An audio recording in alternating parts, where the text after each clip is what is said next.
Hello दोस्तों, आज 6 महीने बाद आया हूँ मैं फ़िशिंग करने और आज वीडियो बना के दिखाऊंगा आपको कि कुछ लगेगा नहीं लगेगा।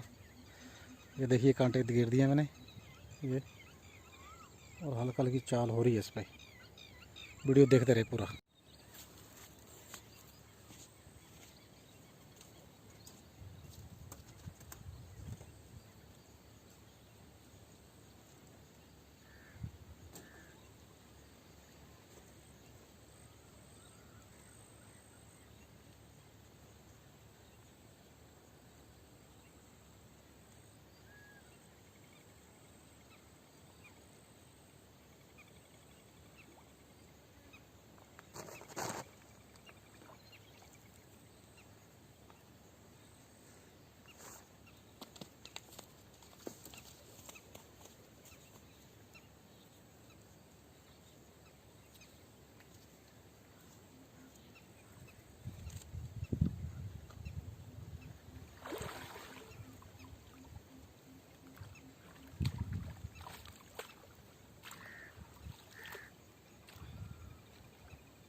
आइए यार।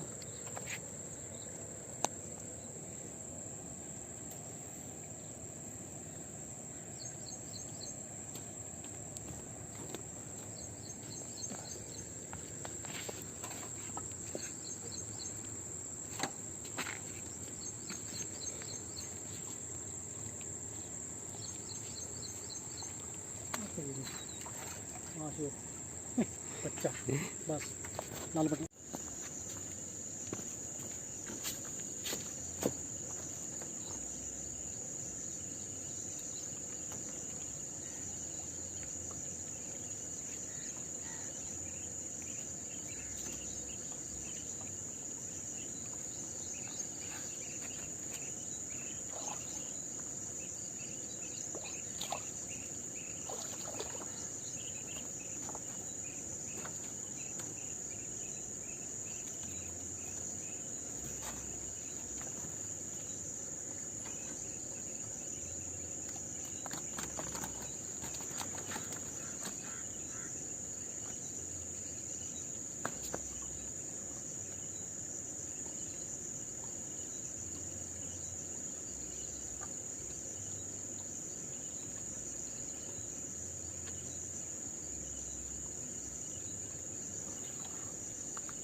लो जी, छोटा सा माशेर चमन भाई रिलीज करने लगा इसे।